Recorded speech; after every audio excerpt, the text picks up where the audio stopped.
जय गुरु जी संगत जी। संगत जी, गुरु जी के डिवाइन कॉल सत्संग प्लेटफॉर्म में आप सभी गुरु परिवार का हार्दिक स्वागत है। शुक्राना गुरु जी महाराज का कि उन्होंने ये सेवा मुझे दी कि मैं आप सभी गुरु परिवार के समीप आके गुरु जी के कल्याण महिमा अनुभव का वर्णन कर पा रही हूँ। अनंतम शुक्राना मेरे गुरु जी महाराज का। संगत जी, आज का जो सत्संग मैं आपके साथ शेयर कर रही हूँ नीलम कौर आंटी का है। ये सत्संग हमें मेल के माध्यम से प्राप्त हुआ है। बहुत ही ब्लेसिंगफुल सत्संग है, डिवाइन सत्संग है। जैसे कि मैं हर सत्संग में सभी गुरु परिवार से हाथ जोड़ के विनती करती हूँ कि सत्संग को अंत तक सुने, ध्यान से सुने, पूरा सुने। सत्संग को बीच में बिल्कुल भी ना छोड़े साथ संगत जी। सत्संग का मतलब सत्य का संग है। और अगर हमें सत्संग सुनने का सौभाग्य प्राप्त हो रहा है तो ये ध्यान रखिए संगत जी कि गुरु जी की असीम कृपा है। जिस समय हम सत्संग करते हैं, जिस समय हम सत्संग सुनते हैं, उस दोनों समय में गुरु जी महाराज साक्षात विराजमान होते हैं। कौन सी दृष्टि, कौन सी कृपा से गुरुजी उस टाइम हमें ब्लेस कर रहे होते हैं, ये गुरुजी जाने। हमें भी नहीं पता होता सत्संग जी। लेकिन गुरुजी हमेशा से कहते आए हैं सत्संग सुनने वाले का भी कल्याण, सत्संग सुनने वाले का भी कल्याण, दोनों का ही कल्याण होना है। तो फिर संगत जी सत्संग से क्यों वंचित रहना है। संगत जी, सत्संग सत्संग हमारे न जाने कितने सारे दुख दर्द कष्टों से हमें मुक्ति दिलाता है और ना ही जाने कितने सारे हमारे सवालों के जवाब भी देता है। इसलिए मैं आप सभी से रिक्वेस्ट करती हूँ कि सत्संग को सुनिए और गुरु जी की ब्लेसिंग्स प्राप्त कीजिए। और अगर आप भी अपने सत्संग अनुभव शेयर करना चाहते हैं तो हिंदी में साफ राइटिंग में अपना सत्संग लिखकर हमारी जीमेल आईडी पर सेंड कर सकते हैं, ताकि आपके द्वारा सुनाए गए सत्संग से जो भी गुरुजी महाराज की नई जुड़ने वाली संगत है उन्हें गुरुजी के कल्याण महिमा अनुभव के बारे में ज़्यादा से ज़्यादा पता चलेगा। सत्संग आपको पसंद आए तो आप इसको लाइक कीजिएगा, सब्सक्राइब कीजिएगा, ज़्यादा से ज़्यादा संगत में शेयर कीजिएगा। बेल आइकन दबाना बिल्कुल नहीं भूलिएगा। जब भी कोई लेटेस्ट सत्संग आएगा उसका नोटिफिकेशन आपके पास आएगा। तो चलिए संगत जी, चलते हैं नीलम कौर आंटी के सत्संग की ओर। सत्संग शुरू करने से पहले करते हैं गुरुजी महाराज का मंत्र जाप। ओम नमः शिवाय, शिवजी सदा सहाय। ओम नमः शिवाय, गुरुजी सदा सहाय। जय गुरु जी संगत जी। मेरा नाम नीलम है और मैं चंडीगढ़ से हूँ। ये मेरा शुक्राना सत्संग है। अभी ये मेरा पहला ही शुक्राना सत्संग है। सत्संग शेयर करते हुए मुझसे अगर कोई भूल चूक होती है तो मुझे क्षमा कीजिएगा और गुरु जी से भी मैं यही प्रार्थना करूंगी कि गुरु जी अपनी नादान बेटी समझ के मुझे क्षमा कीजिएगा। संगत जी, गुरु जी के साथ मेरी जर्नी 2023 से शुरू हुई है, लेकिन लगता ऐसे है कि जन्म जन्मांतरों से गुरु जी से रिश्ता है मेरा। संगत जी, मैं चंडीगढ़ से हूँ और हमारे यहाँ संगत जी गुरु ग्रंथ साहिब जी को ही गुरु मानते हैं और इसके अलावा किसी और को गुरु मानने की परमिशन नहीं है, क्योंकि मैं सिख फैमिली से बिलोंग करती हूँ। तो संगत जी, हम लोग अपने भाई के लिए काफ़ी लंबे टाइम से रिश्ता देख रहे थे और हमें संगत जी रिश्ता ढूँढते-ढूँढते काफ़ी लंबा टाइम हो गया था और मेरे भाई की एज करीबन संगत जी 32 के आस-पास है। तो कहीं भी संगत जी कोई रिश्ते की बात बन ही नहीं रही थी। गुरुद्वारे में माथा टेकना, अरदास करनी और बहुत जगह संगत जी हमने रिश्ते के लिए ट्राई किया, बट कहीं भी संगत जी रिश्ता नहीं मैच हो रहा था। और किसी न किसी रीज़न वर्ष संगत जी रिश्ता हो ही नहीं पाता था, क्योंकि मेरे भाई की पहले भी शादी हो गई थी, डिवोर्स हो गया था। उसका कारण संगत जी जो भी था वो तो हम किसी की गलती नहीं निकाल सकते, क्योंकि वो कहने वाली बात है कि ताली एक हाथ से नहीं बजती, दोनों से बजती है। अगर शायद उधर उस लड़की की गलती थी तो इधर कहीं न कहीं मेरे भाई की भी गलती थी। तो डिवोर्स के बाद संगत जी हमने बहुत जगह ट्राई किया, लेकिन कहीं भी रिश्ता नहीं हो रहा था। फाइनली संगत जी हम लोगों ने ये निर्णय किया कि हम लोग इधर से मतलब जो होते हैं, मतलब जो नहीं अपनी बेटियों की शादी कर सकते हैं, तो हम उनसे कांटेक्ट करते हैं। तो हमने वहाँ भी ट्राई किया, बट वहाँ भी संगत जी कोई सॉल्यूशन नहीं निकला। फिर हमने शादी.com में डाला और जो आजकल ब्यूरो बने होते हैं उसमें भी हमने सिख फैमिली से कोई लड़की के लिए अप्लाई किया, बट कहीं कोई नहीं, चांस नहीं हो रहा था, सब रिजेक्ट हो रहे थे। और कई बात बनती भी थी तो उसका सबसे बड़ा पहला कारण यही होता था कि डिवोर्स क्यों हुआ है, किस रीज़न कारणवश हुआ है। तो उसका जवाब हमारे पास नहीं होता था संगत जी, कि मतलब उस लड़की की गलती निकाले तो भी परेशान है, भाई की कमी निकाले तो भी परेशान है। बस हम यही कहते थे कि जो ईश्वर को, रब को मंज़ूर है वही हुआ। जोड़ियाँ ऊपर से बनकर आती है। बट संगत जी कहीं न कहीं हम लोग बहुत डिस्टर्ब हो चुके थे, परेशान हो चुके थे और फिर हमने सब भगवान पे छोड़ दिया। फिर संगत जी वो कहते हैं ना कि जब हमारे जीवन में कुछ चीज़ों की कमियाँ होती हैं, उन्हें दूर करने के लिए भगवान हमारा हाथ थामता है, तो वही हुआ। मेरी एक कज़न सिस्टर हैं जो कि दिल्ली में रहती हैं और उनसे करीबन संगत जी 3 साल से मेरा कोई कॉन्टैक्ट नहीं था।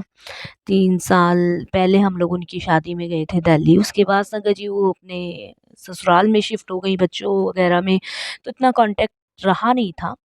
बट संगत जी अचानक से ही उनका मेरे पास कॉल आता है और बस वो मुझसे बात करने लगती हैं, बात करते-करते और मेरे भाई के लिए परविंदर के लिए पूछने लगती हैं, तो मैं उसको बोलने लगती हूँ कि अभी तो कहीं कोई रिश्ता बन नहीं रहा है, इतनी समस्या है, समझ नहीं आ रहा है।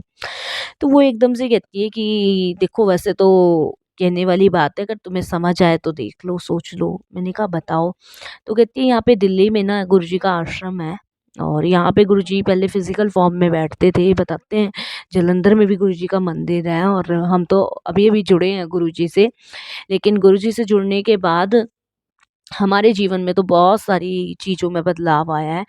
जैसे बताने लगी कि मतलब मेरे हस्बैंड का बिज़नेस बहुत डाउन चल रहा था, तो गुरुजी से जुड़ने के बाद वो थोड़ा-सा उठा। बच्चों के एडमिशन्स के लिए बता रही थी, मतलब बहुत कुछ उसने सत्संग हमारे सामने शेयर किए। तो मैंने उसको कहा कि मैंने कहा फिर हमें भी वो गुरुजी के बारे में बताओ, भई हम भी जाएँगे वहाँ माथा टेकने अगर इतनी शक्ति है। तो वो कहते हैं कि जीजा जी मान जाएँगे। मैंने कहा वो मान ही जाएँगे, ऐसा नहीं है क्योंकि सब भगवान एक ही है। तो संगत जी उन्होंने मुझे बताया और मैंने इस बारे में अपने हस्बैंड से डिस्कस किया। तो मेरे हस्बैंड कहते हैं कि भई हम तो किसी गुरु वुरु को नहीं मानते, हमारे लिए तो गुरु ग्रंथ साहिब जी सब कुछ हैं। तो मैंने कहा वो तो मुझे भी पता है, लेकिन सब भगवान का ही दर है और गुरु नानक जी कभी नहीं मना करते कि किसी को मत मानो, उन्होंने कभी नहीं मना किया है। हम लोग अमृत वेला उठते हैं, तो बहुत सारे ऐसे भी लोग हैं जो अमृत वेला नहीं उठते, तो भगवान तो दोनों को दात बराबर बख्शते हैं। ईश्वर तो दोनों ही बंदों को अपने गले से लगा के रखते हैं, उनके लिए तो कोई कम ज़्यादा नहीं है। तो बहुत सारी चीज़ें मैंने अपने हस्बैंड को बताई, तो उन्होंने कहा ठीक है फिर जाके देख लेते हैं। तो संगत जी मैं, मेरा ब्रदर और मेरे हस्बैंड, हम तीनों के तीनों संगत जी दिल्ली आए अपनी कज़न के घर। कज़न के घर आने के बाद संगत जी हम लोग वहाँ गुरुजी के दरबार माथा टेक के गए और माथा टेका तो वहाँ पे संगत जी सबसे पहली जो मेरी नज़र पड़ी वो एक ओमकार पे पड़ी। भोले बाबा भी वहीं विराजमान थे, गणपति पापा भी वहीं विराजमान थे, एक ओमकार भी वहीं थे, गुरु नानक जी भी वहीं थे। मतलब सभी के दर्शन वहाँ हो गए और मेरे हस्बैंड को ये चीज़ देख के बहुत अच्छा लगा। उन्होंने मुझे कहा कि तुमने नीलम सही कहा था कि हम ही लोग तो ऐसे अपने भगवानों को बांटे फिरते रहते हैं और यहाँ पे तो गुरुजी के दरबार में तो सभी महाराज विराजमान हैं। गणपति बापा, शिव भगवान और एक ओमकार गुरु ग्रंथ साहिब जी, साक्षात गुरु जी महाराज। तो फिर हम लोग इतनी देरी क्यों हमने यहाँ लगाई आने में, तो मैंने कहा ये तो आप गुरु जी से पूछो, मैंने ऐसे ही कहा, मैंने ये तो गुरु जी से पूछो कि गुरु जी ने इतना लेट क्यों बुलाया। बट मेरे हस्बैंड ने कहा कि सच बोलूँगा नीलम, मुझे यहाँ शांति बहुत मिली। तो मेरे भाई परविंदर ने भी कहा कि यहाँ बहुत शांति मिली, अच्छा लगा। तो हम एक पर्पस से आए थे कि शायद हम यहाँ माथा टेकेंगे और गुरुजी हमारी अरदास सुनेंगे, पूरी करेंगे। बट वो कहते हैं ना जोड़ियाँ तो ऊपर से ही बन के आती हैं। तो हमने माथा टेका, कज़न ने भी माथा टेका, सबने माथा टेका, लंगर किया, प्रसाद लिया और संगत जी वापस अपनी कज़न के घर पे आ गए। 2 दिन हम वहाँ रुके थे। संगत जी जैसे ही हम लोग 2 दिन के बाद चलने के लिए तैयार हुए कि हम वापस चंडीगढ़ जाएँगे, क्योंकि बच्चे संगत जी, मेरी मदर इन लॉ, मेरे फादर इन लॉ हमारे साथ ही रहते हैं। तो जैसे ही हम चलने के लिए रेडी हुए, तो इतने में संगत जी मेरी जो कज़न थी, उनके यहाँ कोई उनके जानने वाले, मतलब उनके हस्बैंड के जानने वाले आते हैं और आके वो लोग बैठते हैं। तो मेरी कज़न मुझसे कहती है कि अभी आप लोग भी रुकिए, अब जब सब आ ही गए हैं तो अब ऐसे अच्छा नहीं लगेगा आपका जाना। मैंने कहा हाँ, ये बात भी ठीक है। तो मेरा भाई परविंदर और मेरे हस्बैंड और मेरी कज़न के हस्बैंड और ये सभी बैठ के बातें वगैरह कर रहे थे। मैं और मेरी कज़न चाय नाश्ते की तैयारियाँ करने लगे। तो मेरे हस्बैंड ने संगत जी ऐसी बात छेड़ दी मेरी जो कज़न थी उसके हस्बैंड से कि भई हमें बहुत लेट हो रहा है और अब हमें चलना चाहिए। तो मेरे जो कज़न के हस्बैंड थे वो कह रहे नहीं-नहीं अभी आप लोग बैठिए। तो जो उनके घर आए हुए थे वो बंदे कहते हैं कि अच्छा आप लोग कहाँ से आए हो? तो वो बताते हैं कि हम लोग मतलब मेरे सिस्टर के कज़न मतलब जो हस्बैंड थे वो बताते हैं कि ये मेरी वाइफ़ की सिस्टर हैं और ये चंडीगढ़ से आए हैं और ऐसे-ऐसे गुरुजी के दर्शन के लिए आए थे। और भई सभी की परेशानियाँ उतार-चढ़ाव लाइफ़ में होता है। मतलब ऐसी कुछ चीज़ें डिस्कस हुई तो इतने में वो कहते हैं कि हमारे साले की एक लड़की है और हम लोग उन्हीं के लिए भी लड़के की तलाश में हैं और देख लो अगर आपकी बात बन जाए तो। तो सोने पे सुहागा संगत जी। उन्होंने कहा ठीक है मैं अभी कॉल करके उनसे पूछता हूँ अगर कहीं उनकी बात ना चली हो तो आप अपने साले के लिए देख लो। तो संगत जी वो कॉल करते हैं, कॉल करने पे पता चलता है कि वो अभी लड़के के लिए तलाश कर रहे हैं। तो संगत जी जब ये बात सामने आती है तो मेरे हस्बैंड मुझसे डिस्कस करते हैं। तो मेरी कज़न कहती है देखो जय गुरुजी, शुक्राना गुरुजी, गुरुजी ने कितनी जल्दी सुनी। तो मेरी कज़न कहती है कि फिर देरी क्यों करनी है, आप बुलाओ लड़के वालों को। तो संगत जी उसी दिन जिस दिन हम लोगों को चंडीगढ़ जाना था, जब हम गुरुजी के दर्शन करके आए थे 2 दिन पहले, उसी दिन संगत जी उन्होंने लड़की वालों को बुलाया और मेरे भाई का संगत जी रिश्ता वहीं पक्का किया और एक दूसरे को देखा और हम लोगों ने सारी जो कंडीशंस थी वो उनके सामने रखी। उन्होंने संगत जी हमसे कुछ भी नहीं पूछा कि किस रीज़न से डिवोर्स हुआ, क्या हुआ था, क्या नहीं, कुछ भी नहीं पूछा और वो लोग रिश्ते के लिए मान गए। संगत जी जब वो लोग रिश्ते के लिए मान गए तो हमारे माइंड में बार-बार ये चीज़ क्लिक कर रही थी कि आखिर इन लोगों ने हमसे ज़्यादा पूछताछ क्यों नहीं करी? और नहीं तो हमने जहाँ-जहाँ भी रिश्ता तय किया है, वहाँ-वहाँ बहुत ज़्यादा पूछताछ हुई है कि क्या था, क्या रीज़न था? लेकिन इन्होंने तो ऐसा कुछ भी नहीं पूछा।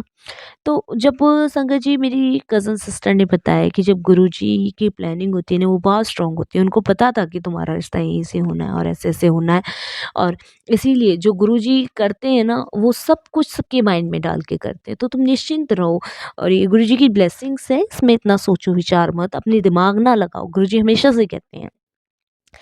तो संगत जी दिल्ली के गुड़गाँवा से मेरे भाई का रिश्ता तय हुआ और संगत जी अब जो मेरी भाभी बन के मेरे घर में आई हैं बहुत अच्छी हैं, बहुत गुरु परिवार की ही संगत हैं वो भी, बहुत गुरुजी को फ़ॉलो करती हैं, सबका मान सम्मान आदर करती हैं और उनके आने से मेरे भाई में भी बहुत चेंजेस आए हैं। संगत जी जैसे मैंने आपको बताया कि कभी ताली एक हाथ से नहीं बजती दोनों से बजती है, तो रीज़न ये था कि मेरा भाई ड्रिंक बहुत करता था और उसी रीज़न कारणवश घर में लड़ाई झगड़े बहुत होते थे, जिसकी वजह से उनको डिवोर्स लेना पड़ा और कभी-कभी वो उनने हाथ-पाँव भी चलाना शुरू कर देता था मेरा भाई। ये मेरे भाई की कमियाँ थी और उधर की साइड की मैं कोई कमी नहीं बताना चाहूँगी। लेकिन इनके आने से मेरे भाई ने शराब पीना भी छोड़ा और इनके आने की तो ख़ैर छोड़ो संगत जी, गुरुजी के आने से जब से वो गुरुजी के दरबार गया, तब से उसने शराब पीनी भी छोड़ी। अपना घर गृहस्थी आराम से सँभाल रहा है, ज़िम्मेदारियाँ सँभाल रहा है, ये सब गुरुजी की कृपा से। तो संगत जी ये सब चीज़ें जो हुई जीवन में गुरुजी की ही कृपा से, गुरुजी की ब्लेसिंग से हुई। नहीं तो शायद हम सभी के लिए ये करना, ये सोचना बड़ा मुश्किल होता है। गुरुजी के सत्संग सुनती हूँ, बहुत सारे आंसर्स के सवाल मिलते हैं। गुरुजी का स्वरूप नहीं था, आज की डेट में गुरुजी ने इतने सारे स्वरूप ब्लेस कर रखे हैं। संगत जी, मैं एक स्वरूप के लिए तरसती थी कि गुरुजी कैसे आपका स्वरूप आएगा, मैं खरीद भी नहीं सकती और आज गुरुजी ने मुझे हर एक रूम में एक स्वरूप दे रखा है। गुरुजी का एक छोटा-सा मंदिर, एक दरबार मैंने बना रखा है और संगत जी मेरा भाई परविंदर भी बहुत फ़ॉलो करता है गुरुजी को, बहुत ज़्यादा मानता है। और हम गुरुद्वारे भी जाते हैं, गुरु ग्रंथ साहिब जी को भी मानते हैं और गुरु जी को भी मानते हैं, तो सिर्फ़ एक ओमकार है। भाव अच्छे रखो, दिल अच्छा रखो, आपका नेक ही सबको छूना है। तो गुरुजी ने हमें इस तरीके से ब्लेस किया, जोड़ा, और शायद गुरु नानक जी की भी यही इच्छा थी कि हम गुरुजी से जुड़ें और ब्लेसिंग्स मिलें। तो संगत जी, बस यही कहूँगी कि गुरुजी से जुड़कर, गुरुजी के दरबार जाकर असीम कृपा मुझे मेरे परिवार को मिली, मेरे भाई को मिली, और मेरे भाई के द्वारा बहुत सारी संगतों को मिली। मेरे भाई ने अपने हर एक फ्रेंड को गुरुजी के पास ले जाना शुरू कर दिया।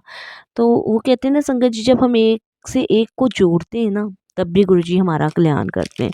गुरुजी हर हाल में हमारा कल्याण करते हैं। बस हमें गुरुजी को हर हाल में शुक्राना करना चाहिए, हर हाल में उनका धन्यवाद करना चाहिए, चाहे सुख हो चाहे दुख हो। हमेशा गुरुजी से यही कहना चाहिए, गुरुजी बहुत बहुत आपका शुक्राना कि आपने ये दात बख्शी हमें, कि हम किसी को आपके दरबार ला पा रहे हैं, जोड़ पा रहे हैं, और आप घर बैठे हमें ब्लेस कर रहे हो, अपने सत्संग सुनवा के हमारे रोग दुख काट रहे हो। और संगत जी, इतनी टेंशन्स में हम थे ना कि अपने भाई की शादी को लेके, वो टेंशन भी गुरुजी ने मिनटों में सॉल्व कर दी। पहली बार में गुरुजी ने हम सबको ब्लेस किया। शुक्राना गुरुजी। ये मेरा शुक्राना सत्संग था गुरुजी के लिए। अनंतम शुक्राना। बस यही वाणी को विराम देती हूँ साथ संगत जी। कोई भूल चूक हो, कैसी भूल चूक हो, क्षमा कीजिएगा। ओम नमः शिवाय। शिव जी सदा सहाय। ओम नमः शिवाय। गुरु जी सदा सहाय। जय गुरु जी। शुक्राना गुरु जी। कोई भूल चूक हो गई हो गुरु जी तो क्षमा कीजिएगा। अरदास करती हूँ आज की सत्संगत जी गुरु जी महाराज से कि सर्वदा भला करना गुरु जी, सबका कल्याण करना, सबको अपनी सेवा सिमरन भक्ति की दात बख्शना, सबको अपने चरण कमलों से लगाए रखना। जय गुरु जी।